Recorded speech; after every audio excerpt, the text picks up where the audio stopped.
তীব্র লোডশেডিং এর কবলে সারা দেশ। এর বিরূপ প্রভাব পড়ছে বাড়ি, শিক্ষা প্রতিষ্ঠান, সব সব ধরনের ব্যবসা প্রতিষ্ঠান ও শিল্প কারখানাগুলোতে। এ নিয়ে বিস্তারিত জানাতে চাঁপাইনবাবগঞ্জ থেকে সরাসরি যুক্ত হচ্ছেন সহকর্মী তারেক রহমান। তারেক, লোডশেডিং এর জনজীবনের পাশাপাশি ব্যবসা প্রতিষ্ঠানে কি ধরনের প্রভাব ফেলেছে? ডানা, আপনাকে বলে রাখি, চাঁপাইনবাবগঞ্জ কিন্তু চালের উৎপাদন নগরী হিসেবে সারা দেশে পরিচিত। চাঁপাইনবাবগঞ্জে অন্তত 150-র অধিক কিন্তু চাল কলকারখানা রয়েছে, অটো রাইস মিল রয়েছে।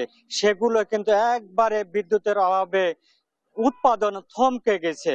আপনাদেরকে আরো বলে রাখি যে চাঁপাইনবাবগঞ্জে পল্লী বিদ্যুৎ এবং নেসকো মিলিয়ে যে পরিমাণ তারা বিদ্যুৎ দিচ্ছে, আসলে কিন্তু জনগণ চরম হয়রানিতে পড়ছে।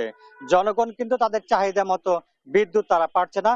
প্রচন্ড কিন্তু লোডশেডিং বিরাজ করছে চাঁপাইনবাবগঞ্জে।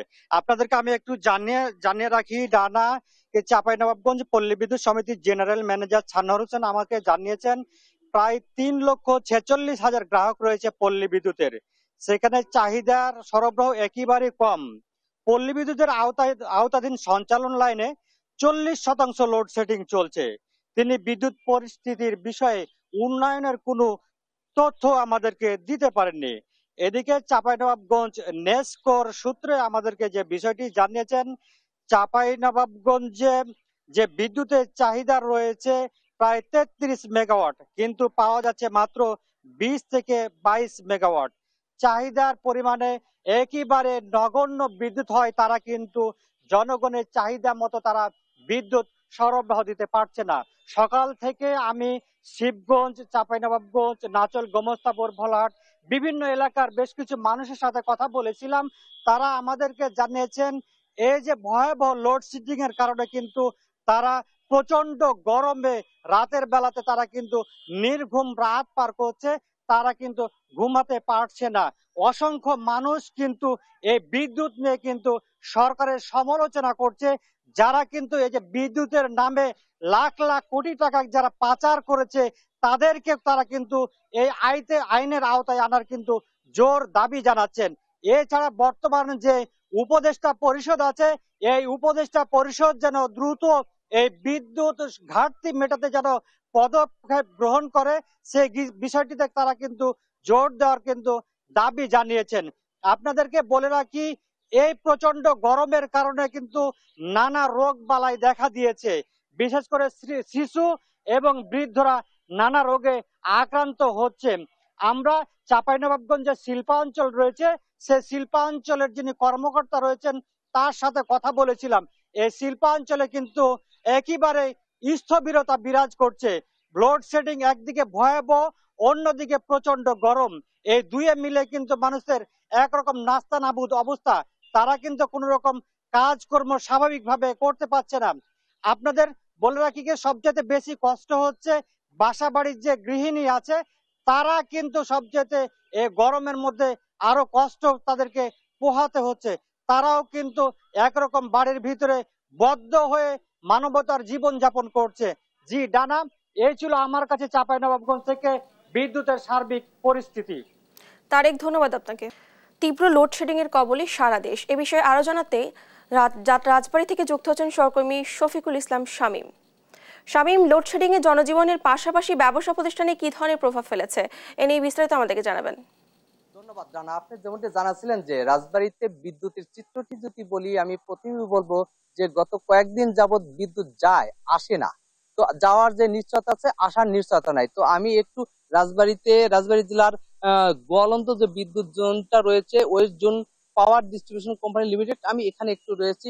এখানে অনেক কর্মকর্তার সাথে আমি কথা বলেছি, বা অনেকে কথা বলতে নারাজ। তো বিশেষ করে রাজবাড়ী জেলার যে বিদ্যুৎ সংশ্লিষ্ট যারা কর্ম করে খায়, তাদের সাথে আমি কথা বলেছি যে বিদ্যুতের কারণে তাদের কিন্তু উৎপাদনটা কমে গেছে, এবং বিদ্যুৎ সংশ্লিষ্ট যে সকল ব্যবসা বাণিজ্য রয়েছে তাদের কিন্তু নানা প্রকার সমস্যাটা হচ্ছে। আর ব্যবসায়ীদেরকে লোকসান গুনতে হচ্ছে বলে তারা আমাদেরকে জানিয়েছেন। আর বিদ্যুৎ যে সংশ্লিষ্ট যারা কিছুদিন যাবৎ বিদ্যুতের যে লাজুক অবস্থা, সেই লাজুক অবস্থার কারণে তারা উৎপাদন কমিয়ে আসছে, কিন্তু শ্রমিকদের বেতন কিন্তু তাদের নিয়মিত দিতেই হচ্ছে।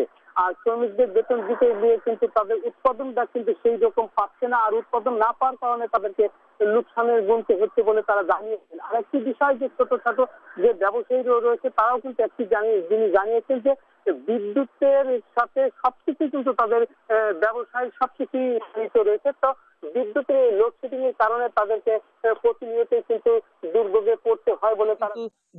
পড়তে হয় বলে তারা জানিয়েছেন। আর একটি বিষয় যদি বলি, বিদ্যুতের কারণে পারিবারিক ভাবে যে ব্যবসায়ীগুলি রয়েছেন বা স্বাভাবিক পরিবারগুলি রয়েছেন সেগুলিও কিন্তু চরম দুর্ভোগে রয়েছেন। কারণ মাঝরাতেও কিন্তু বিদ্যুৎ যাচ্ছে, আর মাঝরাতে বিদ্যুৎ যাওয়ার কারণে পরিবারের যে বয়স্ক এবং শিশুরা রয়েছেন তারা কিন্তু হাঁসফাঁস করছে বা তারা অনেক নানা প্রকার রোগেও কিন্তু আক্রান্ত হচ্ছেন বলে আমরা দেখতে পাচ্ছি। বা হাসপাতালগুলোতেও কিন্তু খোঁজ নিয়ে আমরা দেখেছি যে বিদ্যুৎ যে না থাকার কারণে অনেকেই কিন্তু গরমের যে রোগগুলি আছে সেই গরমের রোগের আক্রান্ত হয়ে কিন্তু তারা হাসপাতালে যাচ্ছে, স্থানীয় হাসপাতালে ঘুরছে। তো সব মিলে বলা যায় যে রাজবাড়ী জেলায় যে বিদ্যুৎটি উৎপাদন হচ্ছে বা বিদ্যুৎটা রয়েছে, সেই বিদ্যুতের চাহিদাটা কিন্তু সেই চাহিদা কিন্তু পূরণ হচ্ছে না, বরঞ্চ ঘাটতি কিন্তু অনেক ঘাটতি রয়েছে। তো এই ঘাটতি থাকার কারণে কিন্তু রাজবাড়ীতে বিদ্যুৎটা প্রতিনিয়তই যাচ্ছে। তবে আমি রাজবাড়ীর যে বিদ্যুৎ কর্মকর্তা রয়েছে আর আছে তাদের সাথে কথা বলার চেষ্টা করেছি, বা কিন্তু তারা সদুত্তর দিতে পারছে না। তারা যেটা জানিয়েছেন তারা কিন্তু বিদ্যুৎ নাই এটাই শুধু বলতেছে, বা কয়েকদিনের মধ্যে সমাধান হবে সেই কথাটা বলতে, সেই চিত্রটি বলছে, কিন্তু বাস্তবে কিন্তু সেই চিত্রটি আমরা দেখতে পাচ্ছি না। তো এই বিষয়টি কিন্তু আমরা দেখতে ঘুরে রাজবাড়ী জেলার 5টি উপজেলা রয়েছে বা জেলা শহর রয়েছে, সেই সেখানে কিন্তু বিভিন্ন সংশ্লিষ্ট কর্মকর্তাদের সাথে কথা বলেছি বা সংশ্লিষ্ট ব্যক্তিদের সাথে কথা বলেছি। তারা কিন্তু অভিযোগে নানা প্রকার অভিযোগ করেছেন। আরেকটি জিনিস অভিযোগ করেছেন যে এখানে ব্যাটারি চালিত যে গাড়িগুলি রয়েছে সেই গাড়িগুলি কিন্তু বিদ্যুতের ব্যবহার করে বলে বিদ্যুৎটা অনেকটাই কম থাকে বলে অনেকেই জানিয়েছেন।